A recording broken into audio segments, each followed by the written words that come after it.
Sky Squad, we are back in the building, baby. We are back in the building, and we've got to talk about your girl, Dr. Heavenly.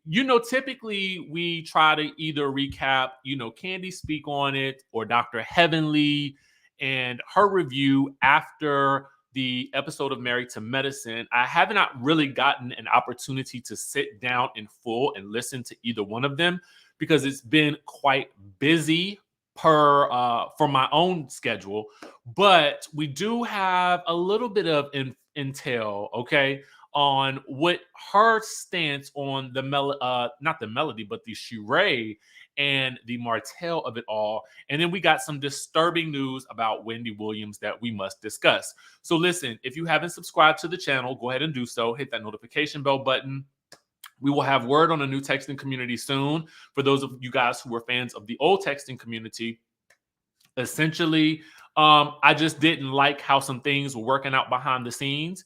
And so I am opting to do something new. And I told you guys to go where you are celebrated, or at least that's what I'm doing, and not where you are merely tolerated. And so I am making the move. So once I do that, I will let you guys know. Also, in other housekeeping, really quickly, we have the Meredith Marks Reality Money with DJRichieSkye interview coming up. This is for those people who are interested in how reality TV stars make their coin, okay? I am interested in how people get to the bag. So for me, this series is going to be taking us behind the scenes of how some of our favorite reality TV stars get to the bag. And shout out to Meredith Marks for being the first to do this on this particular channel. Okay. So that interview will be out later today, I think around 2 p.m., pending no other changes. Okay. So be on the lookout for that. Now let's go ahead and get into the Biz Naive. We're going to start off first talking about Dr. Heavenly giving her thoughts about Sheree and Martell and their budding new romance. Okay. Now, for those of you guys who happen to mention it, who happen to miss it, our girl Bondi Blue. Bondi Blue was featured on Dr. Heavenly's YouTube channel, and they were breaking down the episode of Married to Medicine. And I happened to catch this on the Love and Marriage Huntsville Instagram page. So shout out to my girl over there who runs that page.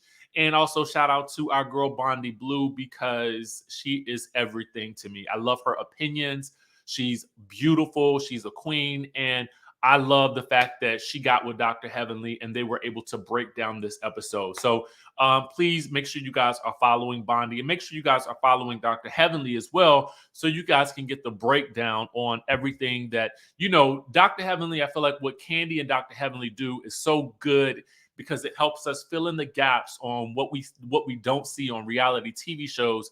And they help us make sense of what we see on the screen. So to me, I feel like these types of things should be done by more reality TV stars, but I won't go down that rabbit hole. Here's what she had to say about Martell and Sheree. Dr. Heavenly says she felt like Martell is thirsty and wants to be on the Housewives. She says that she thinks it's a facade, that too many pictures that are out there that wouldn't nobody else see unless they purposely got someone to take those photographs. I even have said it myself. And again, this is all alleged because we don't know, right? But we can speculate. And based upon the speculation, to me, it's given very much photo shoot. Okay. It's given very much photo shoot. But on the one hand, I'm not mad at it, because like I told you guys, there have been people who have been doing this type of thing in Hollywood for years. So why not take a page from the Hollywood peep? You know what I'm saying? Why not take a page from that? But anyway, Dr. Heavenly went on to go back, and she says, you know what? This man is thirsty. He called her at her office on the phone to do an interview because he wanted to get his story out there, and she had barely remembered who he was, though she does recall meeting him with Melody. Okay, and she says that he told her office manager that once Dr. Heavenly found out who it was on the phone, that she would come and take his phone call. Okay, because she was at the time like, I'm not getting up to take nobody's phone call that I don't know especially from no other man if it ain't daddy. Okay. And y'all know we talking about when we talk about Dr. Heavenly calling Dr. Damon daddy, y'all know what that's about if you watch the show. Anyway, she goes on to say, so they did the vlog that night and he was just saying some horrible things. She says that he is so thirsty. He would love to be on Real Housewives of Atlanta because it will bring more attention to him. And that he also, and then Dr. Heavenly also says that Carlos would love it because it also brings more attention to the Huntsville. And I'm going to tell you the truth. I love it because, well, it's a bit of a mess, but you know, if people can find love in a hopeless place, who am I to stop love? Okay, that's how I feel. Who am I to stop the appearance of love? Okay, so make sure you guys check out the rest of the interview, well, the recap of Married to Medicine that Bondi Blue and Dr. Heavenly did. I will place the link in the description down below so you can support those two queens. Okay, so now let's talk about another queen. Okay. Let's talk about Wendy Williams, the Wendy Williams of it all. And the Wendy Williams of it all, I have got to tell you guys right now, the tea is a bit disturbing. The tea is a bit disturbing. So get your teacups out and get ready because we about to talk about it right now.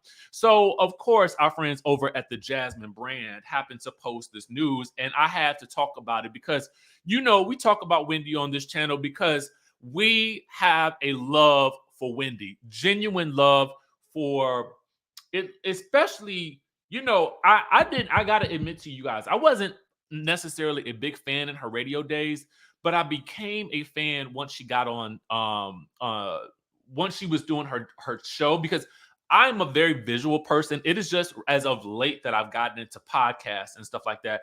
And I really don't listen to the radio now. Like, I don't even know what the stations are. I mean, I know that sounds bad, but I'm usually just listening to the music I want to listen to the YouTube videos I want to listen to, or the podcast now that I want to listen to, right?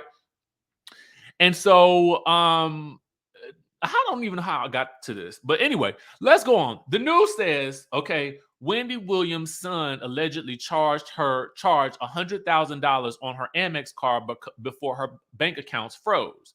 So then you dig a little deeper, okay? So because you know a Googler will help you as well. All right. And I'll link this article in the description down below because it's also the Jasmine brand. You know, they got the tip of the iceberg on this one, and then you go even deeper and you get some more intel from the Sun. Okay, so basically on the Jasmine brand, what they're saying is that a source, an insider, is alleging that Kevin Jr. spent around $100,000 on Wendy's personal American Express card. This was her own Amex specifically. Now, Kevin Jr. told the Sun, I vehemently deny any allegations of unauthorized use of my mother's American Express card. This is a false narrative perpetuated to justify freezing her accounts. Now, they say a financial guardian took over Wendy's funds after her bank claimed in court documents that she was being financially exploited, suffering from dementia or improper influence.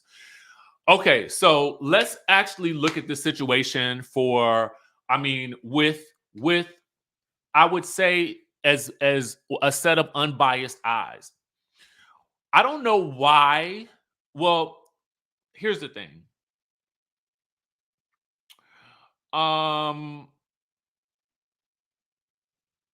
The source, according to the Sun, is saying that the card that Kevin Jr., who is 22, allegedly used was different than the card Wendy's manager, Bernie Young, had used to hire attorney Carolyn Wolf. Okay. Now, this is what the source is saying, that Kevin was demanding that Wendy's advisor pay the bill instead of Wendy. So apparently the $100,000 was used, and they are saying that Kevin was demanding that Wendy's advisor pay the bill. I don't know if it was so that Wendy wouldn't know or what. Okay. So then you have the American Express card usage, and then a very intense visit to a Wells Fargo bank in Florida with Wendy, her son, and her old attorney, LaShawn Thomas, there was some red flags ahead of the accounts being frozen. Okay, so the onion is being pulled back, right? Now, um, I don't understand why anyone would need to put out a false narrative to justify freezing her accounts, because I do feel like there has to be something that triggered this all to be set into motion, right? So when you dig deeper, right, and apparently LaShawn, the old attorney, tells the son in an earlier conversation this year about that visit to the Wells Fargo branch in Florida just a few days before the bank stuff happened, right? Now, LaShawn, who is no longer working with the star, she's working with Kevin Hunter, okay? She's remained working for him. Now, they asked if anything untoward had happened with Wendy's accounts before they were frozen. And then she says that there was an interaction at one of the bank's brokerage offices in Florida in January. Now, here's the thing. In that office, that's not where apparently she is usually doing business. So LaShawn claims that she met Wendy at the Wells Fargo branch. She says, we went into Wells Fargo branch and we spoke to the branch manager. We told him what was going on. Okay. Now, apparently, it was just LaShawn, it was Wendy, and it was Wendy's son. Now, apparently, they had not been able to get a hold of Wendy's bank statements because they were being mailed to her place in New York, right? But at this time, they're all in Florida. Now, apparently, Kevin Jr. wanted to set up online banking for his mom while they were staying in Florida. Now, here's what LaShawn is saying. She says that Wendy wanted to get access to the accounts. All right. The bank manager says, well, we don't do that in the retail branch. That's the Wells Fargo advisors. Let me see if I can get somebody on the line. So then LaShawn says he called Lori Schiller, who had been Wendy's longtime financial advisor. He went into another room and he had a conversation with Lori and came out. He said that Lori was willing to talk to Wendy and Wendy only, with no one else in the room. So there was something that was going to be told to Wendy that Lori Schiller did not want anybody else to know about, did not want LaShawn to know about, who is also still working for Kevin Hunter, and did not want Kevin Jr. to know about either. So at that point, apparently Wendy says, no, why can't she talk to me with my attorney? I can understand if my son has to leave the room, but I want to keep my attorney here. At that point, LaShawn says that Lori said, no, I want to talk to Wendy alone. And if Wendy doesn't want to talk to her alone, then Lori would not talk to Wendy. So apparently they left the bank empty-handed. Now, for me, I personally would have went in there and spoken with my financial advisor alone, simply because she asked. Now, if she said something that was of concern, and I might even have recorded the conversation just for my own benefit and just for my own, just just just off of general purposes, like, you're asking me to have this conversation alone. You're my financial advisor, so I should be trusting you, but you're also asking me to come in here without my attorney. So let me come in here with you. I'm going to record the conversation and we're going to have it on speakerphone. Period. Okay? Period. Now, this apparently they all ended up leaving the bank without any money or without any access to the funds, right? Now, this was a red flag because it was unusual for Wendy to come into a brokerage office with people in tow and ask for access to her accounts. All right. So then LaShawn posted on her Instagram on Thursday, and she is alleged that she's being barred from being in contact with Wendy altogether. And she then blew off any allegations that there was a conflict of interest in her remaining on the case involving Wells Fargo. Because some people could say that, for LaShawn, since she is still in business with Kevin Hunter, that also could be a conflict of interest there. All right. She says in her statement, to be clear, there was never a conflict of interest. The judge and Wells Fargo did not want me on the case because I couldn't be bought. Now, see, this is where things get weird. Why does Wells Fargo and why would the judge want to buy her? Like, I don't understand that. She says, I would never stand by and watch my client be taken advantage of, so they did everything to get me out of the picture, including threatening to report me to the Florida bar if I communicate with my client. Now, that's also very interesting as well, because your attorney is also there to protect you. So what is really going on? And apparently the Sun, Wells Fargo is like, their priority is the financial well-being of Miss Williams and the preservation of her privacy. All right. So Wendy still does not have access to the funds. Okay. Even now that she has an appointed financial guardian to oversee her finances, which was done in May. Okay. It's up to the guardian, Wendy, and the court as to how she'll be accessing her funds. All of this is still up to the court as to whether or not she will ever regain full access to those funds. It's just a really sad story at this point, because I think it's more telling of a tale of, are people taking advantage of Wendy Williams while she is in a state of going through life's trials? And if it is, that's really sad and messed up. It's really, really sad and messed up. You know what I'm saying? And I just hate to even see or hear about this. Um, just keep Wendy in your prayers, people. Um, that's all we can really do. It would be amazing that if she was able to access her funds, because I do believe that